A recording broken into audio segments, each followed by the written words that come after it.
우병우 옥꾸라지 얘기도 좀 해야 되는데 우병우 이번 주에 갑니까 안 갑니까? 저건 우병우 수석 전 수석이죠. 예. 이분만 빼고는 뭐 어쨌든 다 조사도 받고 수사도 받고 하는 것 같은데 이분은 한 번도 부르지도 않았지 않습니까? 예. 그리고 이제 나오는 이야기는 뭐 여러 가지 제보가 쏟아져 들어오고 또 그 사이에 몇 가지 이제 증거가 더 잡히고 예를 들면 뭐 문체부에 예. 그 간부들 5명 뭐 인사 강등 조치할 때, 강등이 아니고 그 자춘할 때 직접 개입했던 것들이 추가적으로 나오긴 했는데 이상하게 특검이 우병우만은 손대지 않고 있다. 오늘 또 일부 보도에서는 이제 10억 정도 차명 계좌에 들어있는 게 나왔다 이렇게 되는데 뭐 부분적으로는 좀 이렇게 증거도 작고 한 것 같은데 우병우는 두고 있는데 이제 뭐 여러 가지 이야기가 나와 있죠. 이 특검 안에 특검부 2명이 역시 이제 파견 나와 있는 부장검사라서 또 실제 우병우 수사를 하다 보면 법무부나 친정인 검찰을 수사해야 되는 경우도 있는데 그런 것 때문에 가능한 일이냐.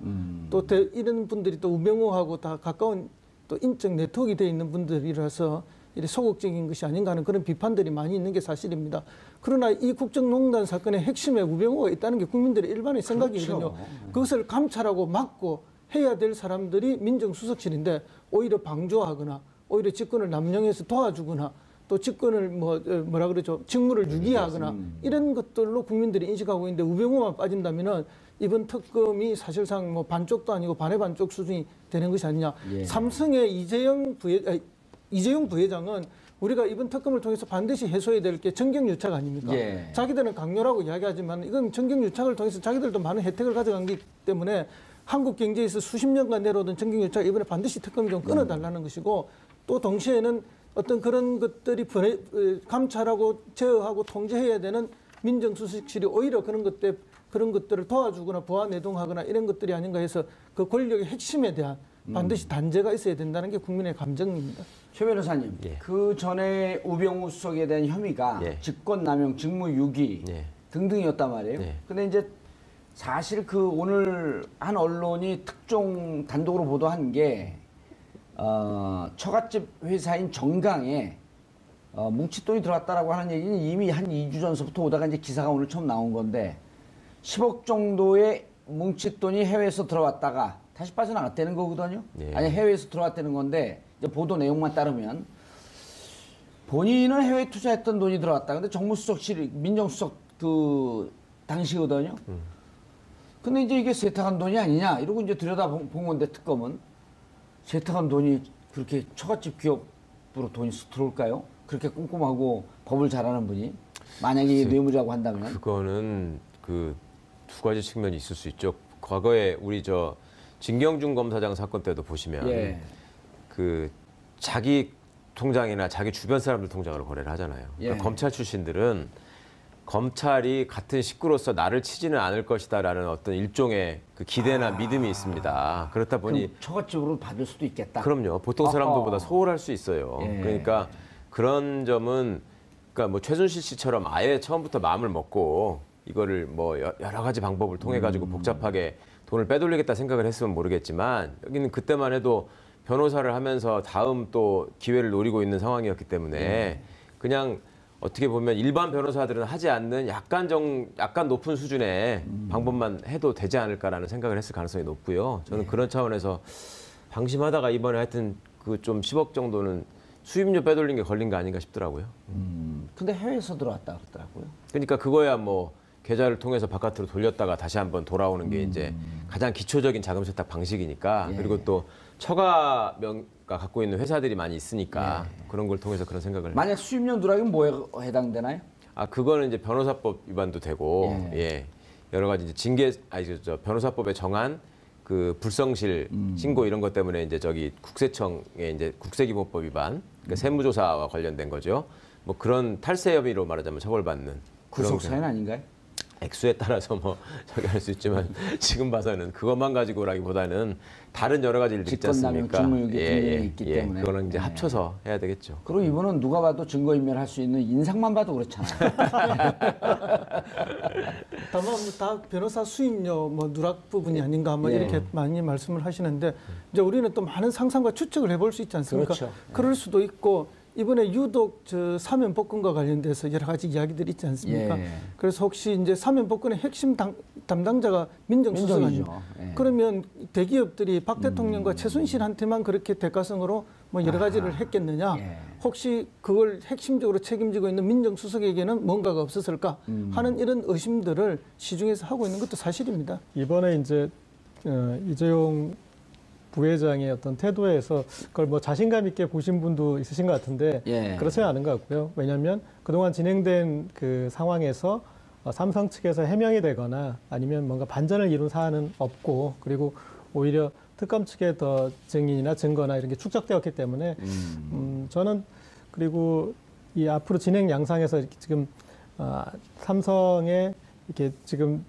불렀던 몇 명 이런 이제 이 경영진까지 예. 전부 다 영장을 칠 수도 있다라는 그런 지금 뉘앙스로 발언했잖아요. 그래서 제가 봤을 때는 오히려 특검의 자신감을 읽어줄 수 있지 않나 싶습니다. 예.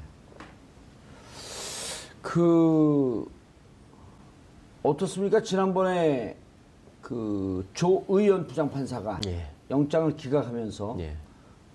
범죄 소명이 좀 불충분하다. 그런데 지난번에 세 개로 들어갔잖아요. 뇌물죄, 예. 그 다음에 횡령, 위증. 위증. 예. 근데 뇌물죄에 대해서는 평가가 있죠?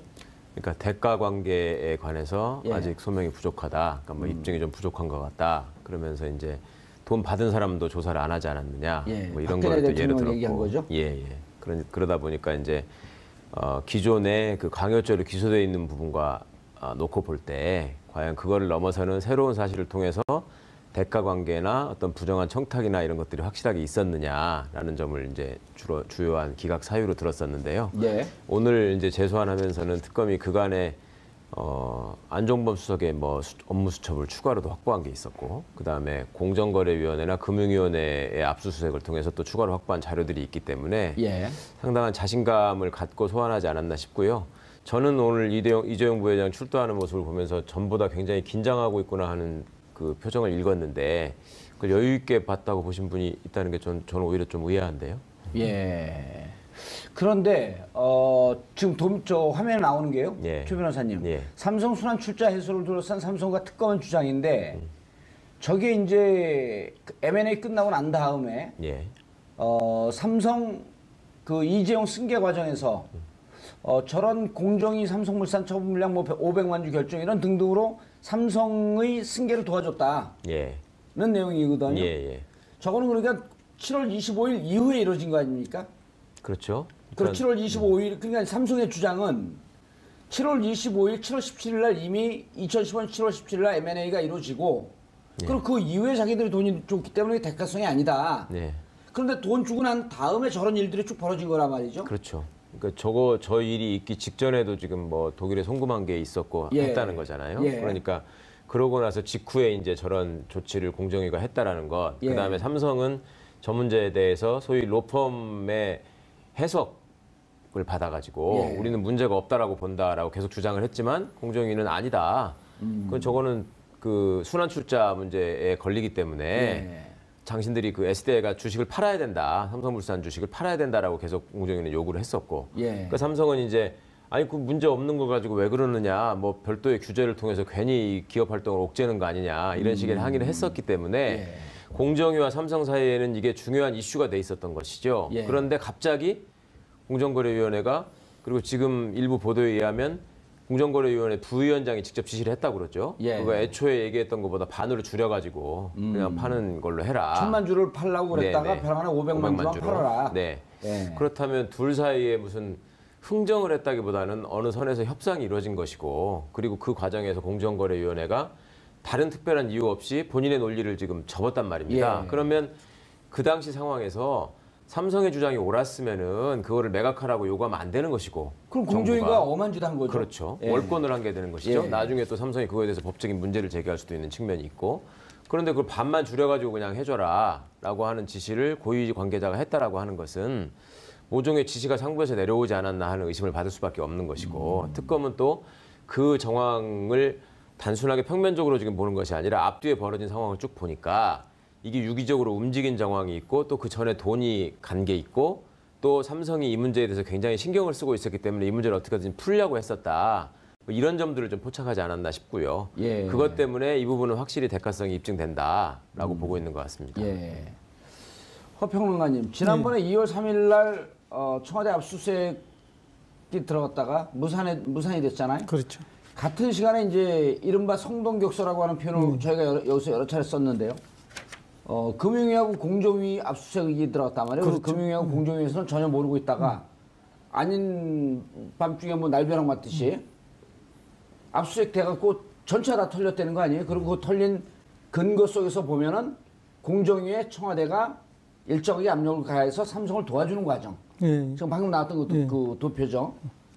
그렇죠. 그래서 당시에 청와대에 이제 경제수석실 산하에 있는 그 금융비서관이죠. 예, 금융비서관. 예, 예. 그 최상목 씨인데 예. 이분이 지금 기재부 1차관을 하고 있죠. 그죠? 아하. 그 이분이 이제 안종범 수석의 지시로 그렇게 이제 공정위에 뭐 이렇게 미팅을 하고 연락을 취했다. 그러니까 예. 청와대에 압력이 들어갔다는 거죠. 그래서 이제 그런 객관적 진술을 이미 이제 특검이 받아놨다는 거죠. 그러니까 이거는 뭐 명백한 증거, 진술을 통해서 확보해 놓았기 때문에 이제 특검이 좀 자신 있어 하는 부분이죠. 이재용이 대가성, 삼성의 대가성을 입증할 만한 자신할 수 있는 진술을 받았다. 예. 그래서 이제 그 이전에 이제 기각될 때는 뭐 이미 다 아시다시피 삼성물산하고 제일모직의 합병권과 그거의 대가성을 이야기했는데 예. 이제는 그것과 관계없이 SDI에서 처분해야 될 이제 그 주식 1,000만 주를 했는데 그 중에 예. 500만 주로 이렇게 줄여준 이 부분이 이제 대가성이 확실한 것이 아닌가 이렇게 보는 거죠. 그래, 지난번에도 우리가 잠깐 최 변호사님 얘기를 예. 했지만 어쨌든 지금 M&A 과정이라고 하는 게 네. 삼성전자 주식을 확보하기 위한 후계 승계 과정이었거든요. 그렇죠. 그 후계 승계라고 하는 것은 M&A가 된다고 해갖고 벼랑안에 후계 승계가 되는 게 아니고 삼성물산과 제일모직인데 제일모직에서 이제 삼성전자 주식을 많이 갖고 있기 때문에 예. 그 과정을 통해서 삼성전자 주식을 많이 확보하고 확보해서, 예. 후계 과정을 완성하려고 했던 건데 그럼 후계 과정이라고 하는 것은 한순간에 완샷으로 끝나는 게 아니라 지속적으로 가는 거 아니에요?